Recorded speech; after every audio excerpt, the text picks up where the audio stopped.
Yay, welcome to our artist interview today. I'm excited to actually have three lovely ladies join me with Creative Avenue.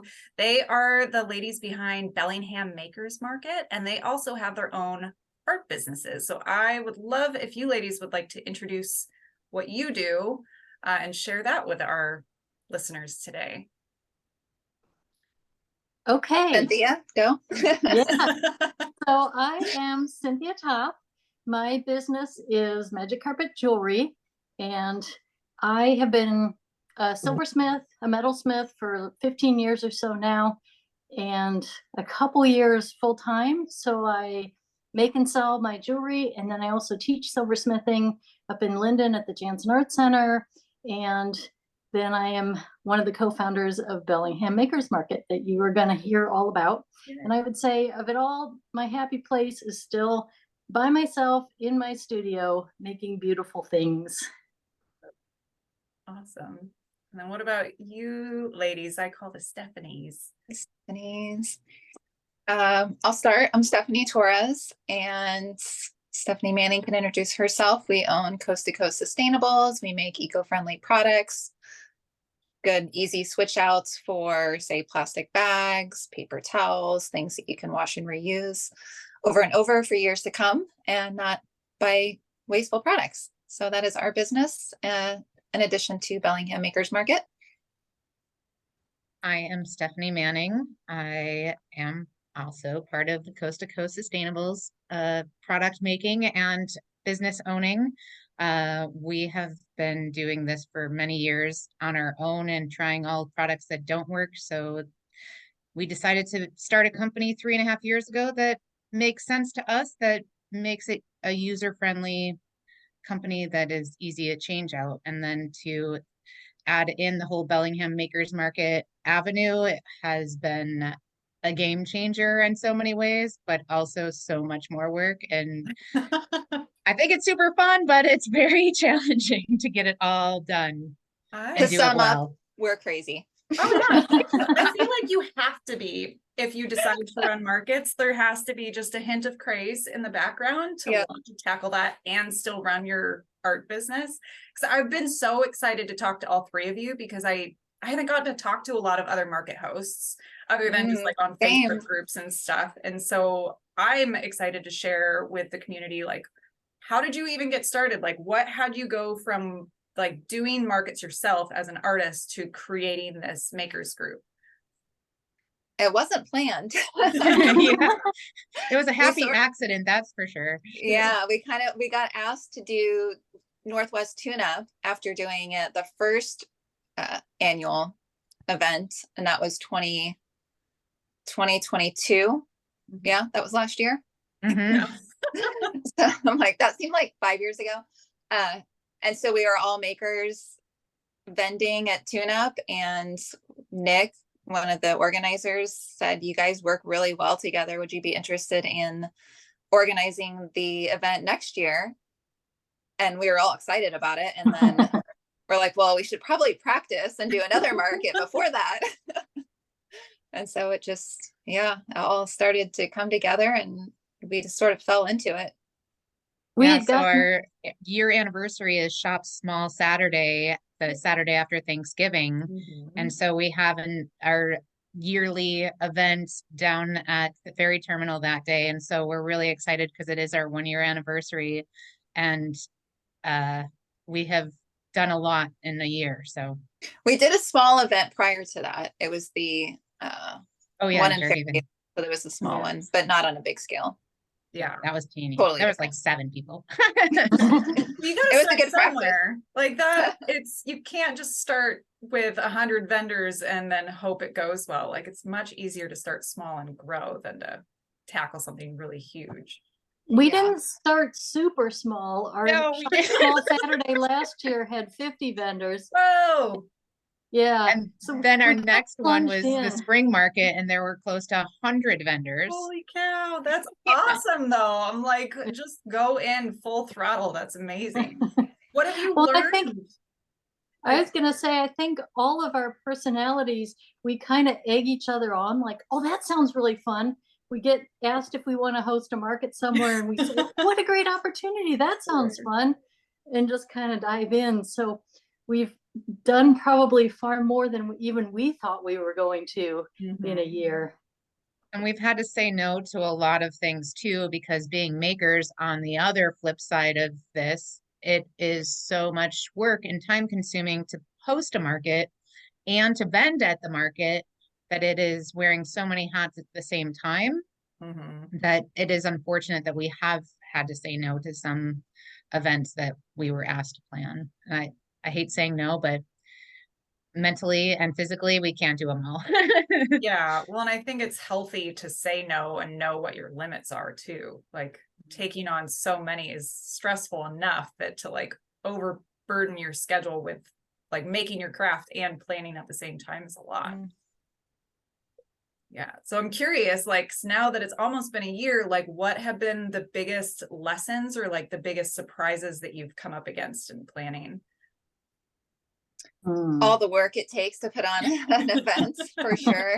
And it's not even if you have it planned down to the T, there's just so many things that come up, if people have to back out and you have to, find people to replace them and like Stephanie mentioned, saying no, not just in that, but one of the biggest challenges I can probably speak for all of us is having to turn down vendors when you have a lot of applications, because there's so much talent in this community.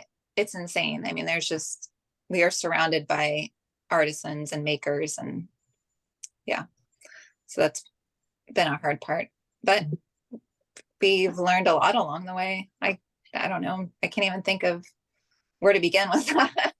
It's a loaded question. That's a loaded question. Yeah. It takes a lot of hands. Well, I'm sure you have people that help you, right? It's not just to have one person doing it. So it's nice to have a few of us that have different skill sets that we can bring to the table. So that's helpful. Yeah. Do you have different roles that you play, like with planning or on the market day? We kind of plunged into it at first without ever sitting down and saying, this is how we're going to divide it up. But we had a fourth person as well when we started. And between the four of us, one person was good at this, one person was good at that. Somebody jumped in and said, oh, I can do that. So now it's kind of settled into roles that we're taking on, but we've never said, you're the such and such person and you're the only one that can do this. And so far it's worked well. We may have to refine that going forward, but we've all been able to communicate and just, say, hey, I'm overwhelmed with this part of this task. Can one of you help me? So it's worked out. It's worked for us to work that way. Yeah. And I think that our personalities being very unique in some ways and very similar in other ways, we all want to be successful. And so how we can support each other within our business to be that, I think is a true key as well, just because we are all very different and similar. Yeah. What's been your favorite part about hosting? The day of, the excitement.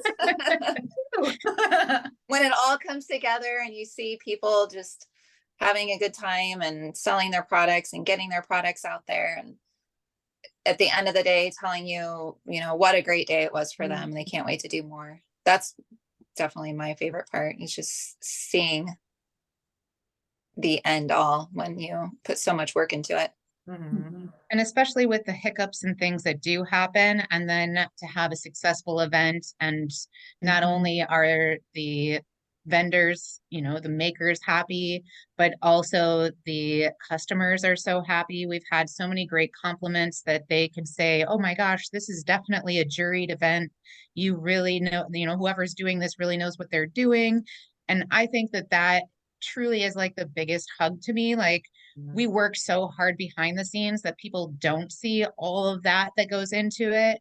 So when people are so happy, or, oh my gosh, this is my best market of the year. I mean, we've had so many amazing compliments, however they come. And to me, like Stephanie, it's like the day of, because that's when it all is happening, so you get all the makers in there and you get all the customers in there and everybody's interacting. And honestly, that is why we do even the making side, because it is so rewarding as a maker for people to love what you do.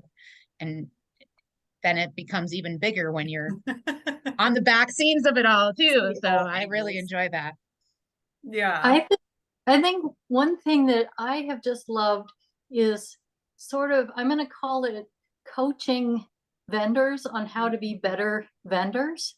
And with that, we haven't set out to do that. It's just kind of happened along the way. We've had, for example, we have this one person who's done a bunch of our shows, and she was 17 when she did the first show.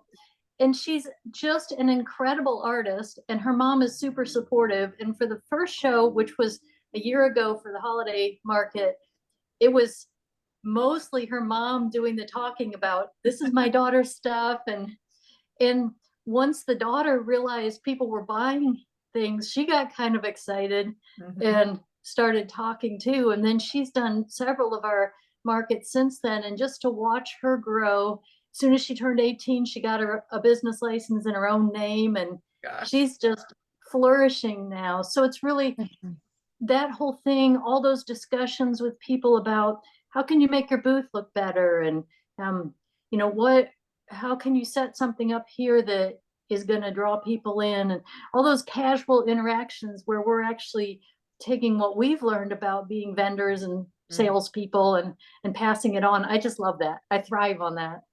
That's well, because then on top of that, I'm curious, like, what is the advice that you've given people? Because I get that question a ton. So what do you find that you either like share the most, or what has been the most valuable for new vendors when they work with you? Well, something that comes to mind right away is trying to encourage vendors to talk to every single person that walks by. 100%. Like, I've explained, even if they're not coming to your booth, as they're walking by, engage them. And I swear half of our sales are people that might not have even stopped. They're just like, oh, hi. Yeah. You're talking to me. And most people just, you know, if you even say hello or how's the day, you know, how's your day going? You just, even if they don't come to your booth, then you can see the lights turn on and the joy of people. And I just feel like that's part of it. But, you know, sitting on your phone and being behind your, you know, displays, that's never going to get you sales. And there's a lot of people that still do it. And, you know, I don't know what's going on in their life, and maybe it's necessary, and that is fine. And I get that, because lots of life is happening with all of us. So I just think that if you can hold off on certain times of your, you know, messaging or whatever you need, just to be present in that moment, it's super important and so engaging. And people really do all of a sudden want to know what you're doing and how you're making this. And oh my gosh, you're doing all of this by hand. Yeah. I was actually coaching these two young women at a market that I did a couple weeks ago, not one that we hosted, but one that I was a vendor at, because they had the most gorgeous product and nobody was coming to their booth. And toward the end of the first day, I just ended up talking to them, and they're like, how do you get everybody to stop and talk to you? And so I was giving away my secret that everybody who walks by, I try to think of either something I can compliment someone on sincerely, like, I love your purse, that's so cool. And I try to only do it like I really mean it, even if I don't like anything else they're wearing. If they have a great hat, I'll say so. Yeah. And then Or a cute dog. A cute dog. A cute dog. The dog's Always a cute dog. Or, can I pet your dog? Yeah, or a t-shirt with an interesting slogan on it. What does your t-shirt say? I can't quite see. And so then it was so fun, because I was watching those two young women after that conversation, and they had been sitting in the back of their booth before that, and they both were standing up right behind their table. And then I could see them, they're like, they were really trying. And then I don't think they had any sales, because their product was pretty expensive. And then all of a sudden they had a sale, and I was like, "Woo, it's so fun to." Oh, that's so great. Yeah. I love it. It really does make a difference to engage with people. Like, in what Stephanie M said about like not being on your phone, or not like being behind your your displays. Cause I even noticed just when I stand and like I'm standing kind of in my booth, I get way more sales than when I'm like sitting behind the Behind cash it. register for Mhm. sure. Makes a huge difference. I even bought a tall director's chair so that I would I be know, I up. want one of those. And even with that, I find myself stepping out of it, you know, and Yeah. standing, because then I'm like another, I don't know, probably not a foot taller at that point, but I'm a little bit taller, and it just feels natural. It's like, and you're closer to people. Mhm. You're closer to your side of the table, so you're actually closer to people. So, and once in a while, some customers get scared off. You know, they look at you like, "Oh, don't talk to me. Yeah. I'm going to try something." This doesn't work. Yeah. It's not for everybody. Some people just want to walk and look, and that is okay. Mm. Yeah, But there's it's, like no right way to do it, but definitely like there are more effective practices as a maker to engage with customers. And then like I know we're getting close to the end of our interview and I feel like I could talk to you for hours, but I'm curious with you, like what advice would you give to new artists or to new makers who are applying to your markets? Like what do you look for in your juried markets, or what could help them stand out more when they do start applying? Great read the pictures. application. Read the application, great pictures. Don't just throw pictures up. Take Yeah. like value what you're putting into this, because we value what you're putting into that. You know, we look at your responses, we look at your pictures, we see your display. You know, if this is your best, then that is great. But if it's not, then maybe do a little mock setup, or, you know, there's all these different tutorials on YouTube, and Instagram has great little ways to take better pictures, and there it's no cost. You could just, you know, use Or go to little a white market. pieces of paper and just do different things and try. Yeah. Go to a market and look how other people are setting up their booth to get an idea. And I would say, you know, if an application is asking for 3 photos, or, you know, 3 photos plus a booth photo, don't send 10 or 15, because that's really overwhelming. Yep. Because, you know, the time it takes to go through hundreds of applications, to really be specific about what the event planner, the makers market, is asking for, to really read that and follow what is being requested. And if you have questions, just reach out and say, hey, I haven't done this before, or, you know, I don't know the answer to this question. We're here to help you. Absolutely. And ask your family, which ones do you think are the best pictures, you know, before you send a slew of them. You know, just ask other people for advice as to what you think that is going to make it into the event. And I would say the Stephanie's already said this, but please follow the instructions. Like That's what I was going to underline. Yeah. Yeah, we get so many applications. So if you upload a video when we've asked you for a photo, that doesn't help, because it's just like, well, for me personally, my immediate reaction is I'm annoyed, because now I have to sit there and take more time than the amount of time it would have taken me to look at some photos. So yeah, follow the instructions. We're trying to make it so that it's manageable for our end when we evaluate all the hundreds of applications. And so if you make our job harder, then just by human nature, we're already kind of like, I don't know.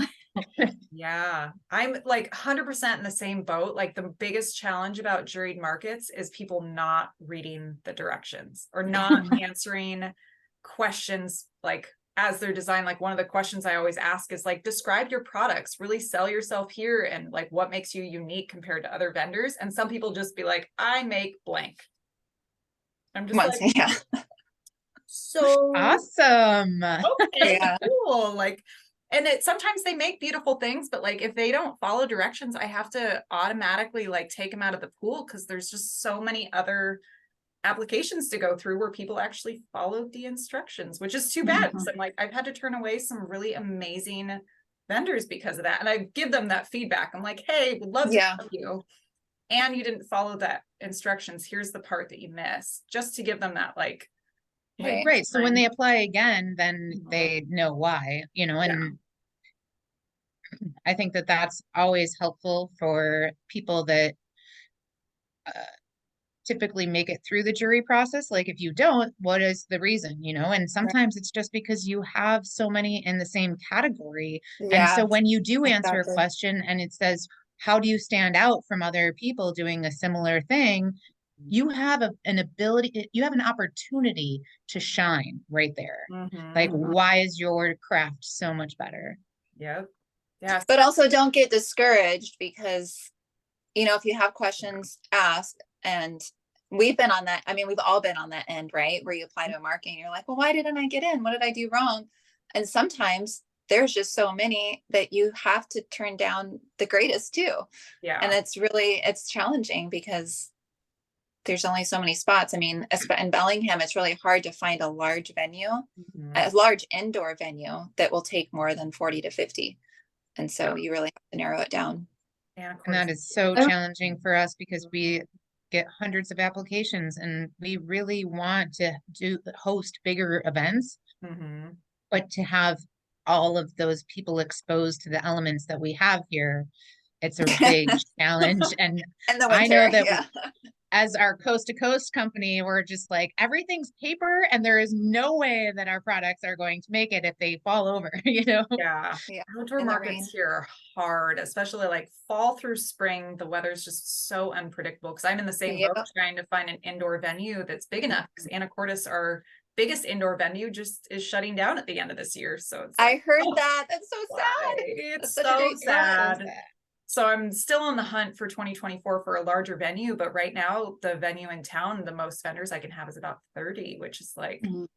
so hard because like you said, it's just really hard to turn people away, especially when there's so many great applicants. And sometimes it is just because like there's 20 candle vendors that applied and we can really only have one.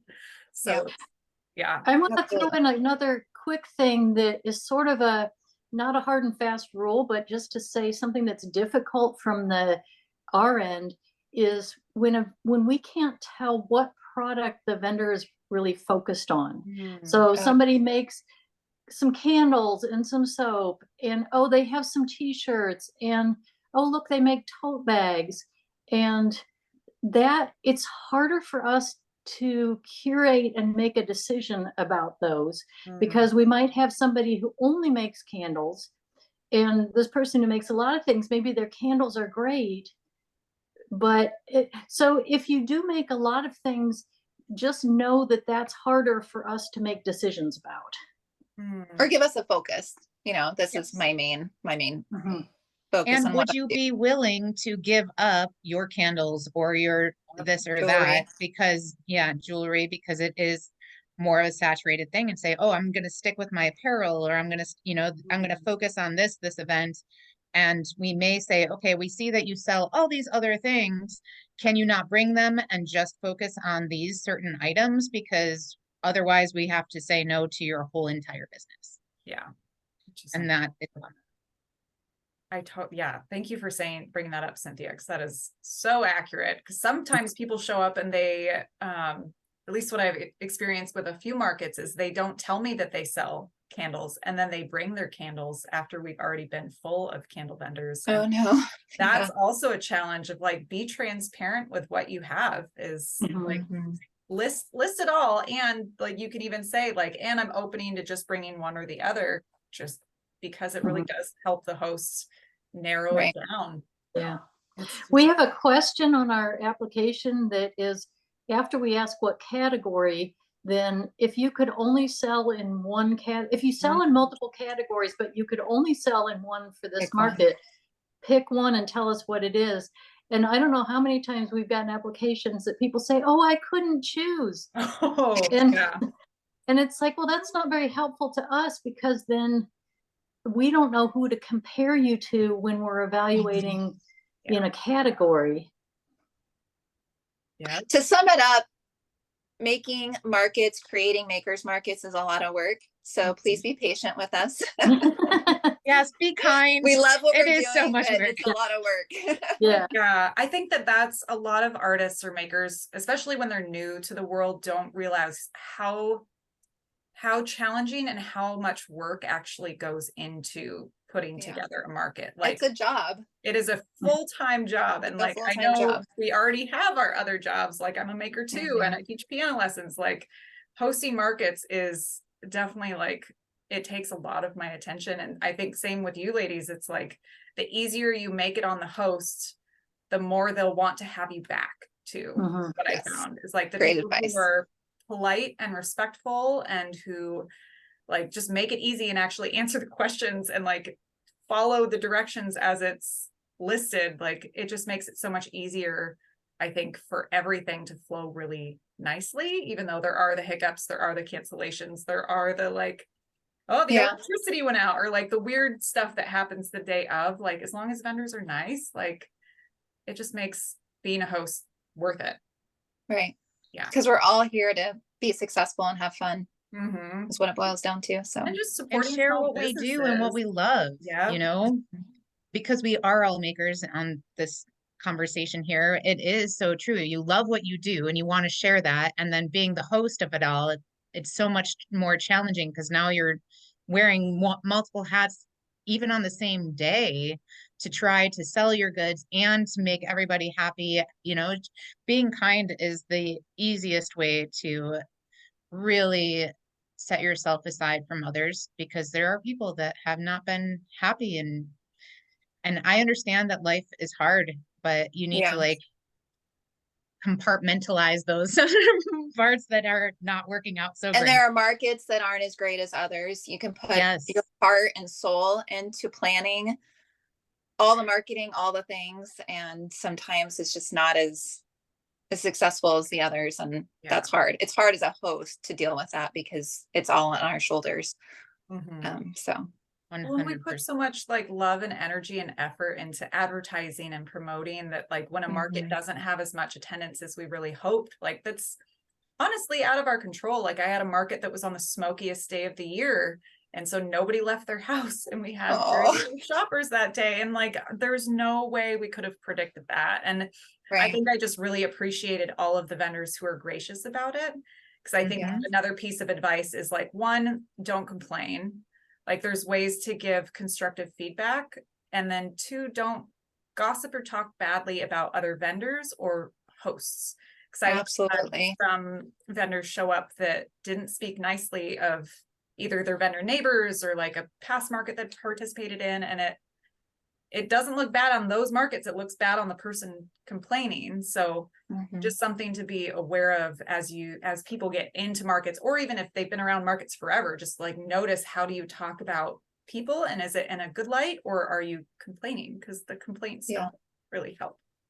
No. And overall, the whole vending and hosting community is the most amazing bunch of people who are 99% really nice, wonderful people who take care of each other. And I've made some of the best friends of my life already with with this.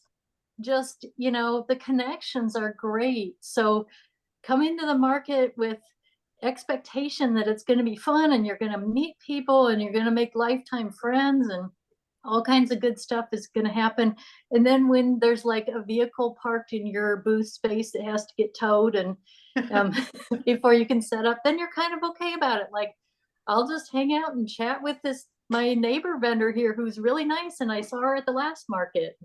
How can I be helpful? Can I set your table up for you while you get your other stuff going? Yeah, I totally agree. I feel like I could talk to you ladies forever about this. I know. Like, we'll wrap it up today, and I would love to talk to you again and bring you back, and we can share more war stories and exciting things that have happened, or more advice. But for the people who have watched today, can you share where they can find your Makers Market and where they can find you for your artist business too? BellinghamMakersMarket.com is our website. Bellingham Makers Market on Instagram and Facebook, probably the best ways to find us. And our personal site. Am I missing something from our Makers Market? No. We are hosting two events, one November 24th and 25th at the Bellingham Ferry Terminal in Fairhaven. And then again in December on the 16th and 17th of December, also at the Bellingham Ferry Terminal in Fairhaven. And FYI, there's a wait list, so if you do message us to get in, That's the it's website very full. first. Then Yes. you can And be if- added to the wait list. And if you're a vendor and you want to be added to our email list, so you find out when Yes. applications go live, go to our website, BellinghamMakersMarket.com, and there's a place there to put your email address in so that you'll get automatically added to our list.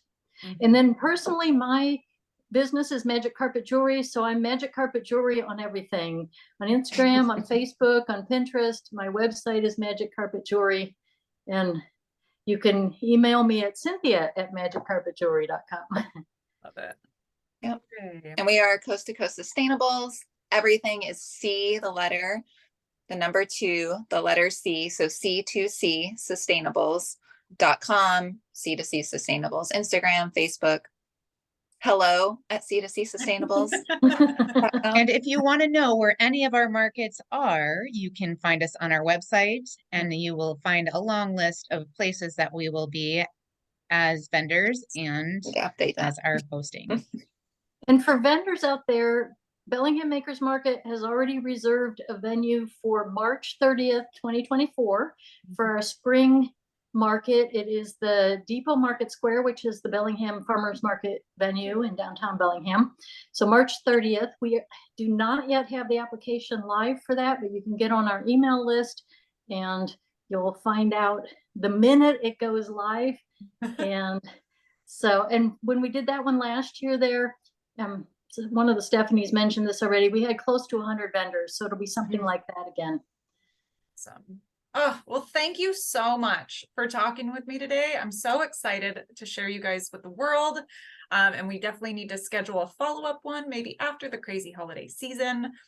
And yeah, I just so appreciate you being here. So thank you. Yeah, thank Well, you for thank you having. so much. We Yes, enjoy and love your markets and your personality and all the things you do.